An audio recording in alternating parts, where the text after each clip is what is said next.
Good morning and happy Monday, Thomas McLaren School. I'd like to start with a quick show of hands there in your homeroom. Raise your hands if you have a family member or friend who is working in healthcare right now. So hands up, look around the room, and hands down. So you may have heard from this friend or family member, or just from the news, how much healthcare workers have been doing during the pandemic, putting their own safety at risk to serve others. This is not the first time during a pandemic that people have put themselves on the line for the greater good. So I'm going to tell you a story today about just such an example. This story's got everything: danger, high stakes, acts of extraordinary heroism, and most importantly, dogs. Let me set the scene for you. The year, 1925. The place, Nome, Alaska.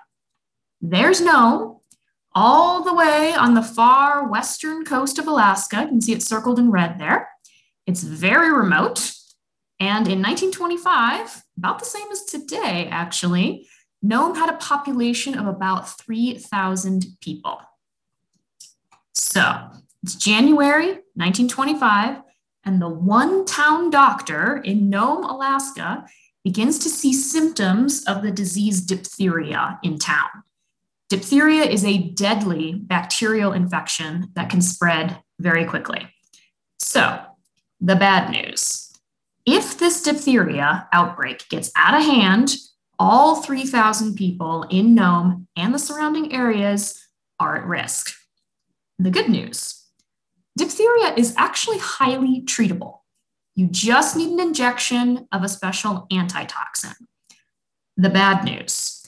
Nome is all out of antitoxin. The other bad news. The nearest stock of antitoxin is all the way across the state, almost 700 miles away. The even worse news.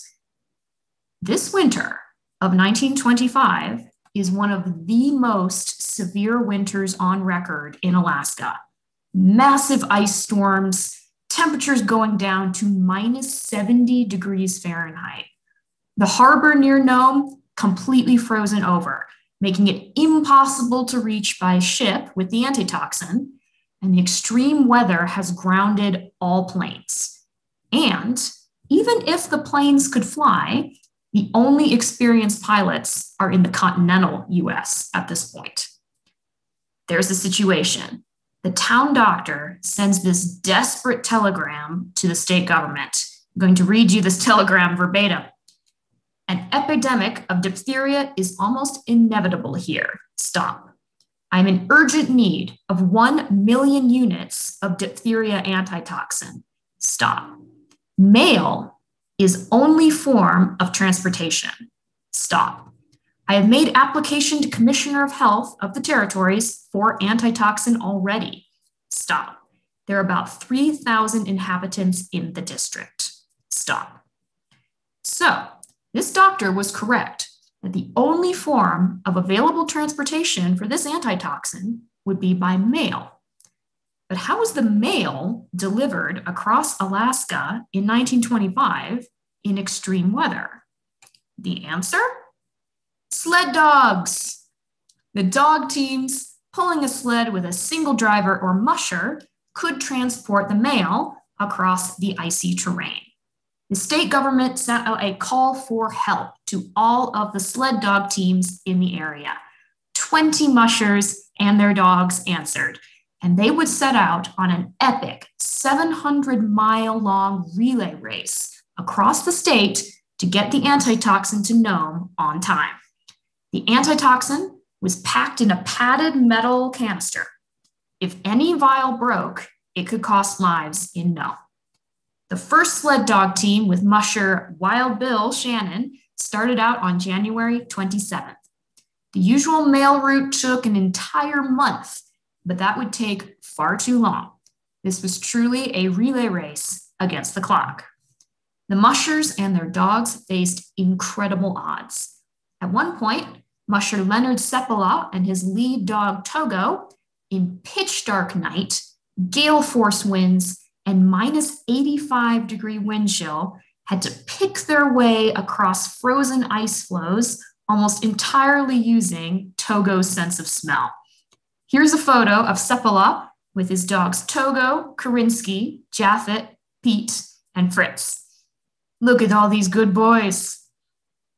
And here's Seppala with just Togo, his lead dog. Their team traveled the furthest in the relay, 91 miles, no breaks. The crazy stories about this relay are countless. Another musher, Gunnar Kaasen's entire sled was flipped over by the wind, and the precious canister of antitoxin was almost lost in a snowdrift. Kaasen took off his gloves, again, minus 85-degree Fahrenheit wind chill, and he dug in the snow to find the canister by touch. Despite suffering severe frostbite, he recovered the canister and continued the race. Kaasen and his lead dog Balto arrived in Nome on February 2nd, a journey of 700 miles entirely by sled dog in the worst Alaska winter on record. That should have taken a month, but it only took 5.5 days. And not a single vial of antitoxin was broken. And it was thawed and ready for use by noon on the day it arrived. An epidemic that could have cost 3,000 lives had a death toll of 5.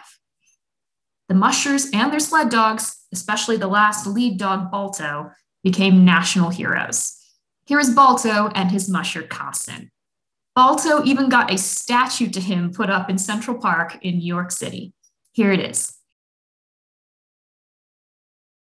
The story of what eventually became known as the Great Race of Mercy lives on to this day in the Iditarod, an annual sled dog race that follows roughly the same route as the 1925 relay.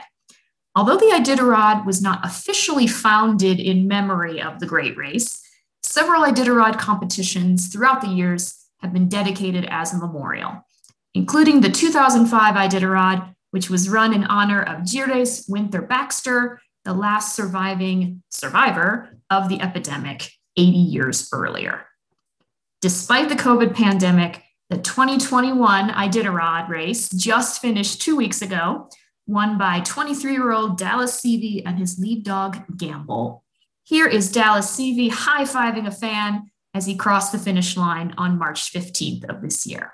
So, McLaren, I will leave you with this request. In honor of the 1925 Great Race of Mercy, give your healthcare workers and your dogs some love this week.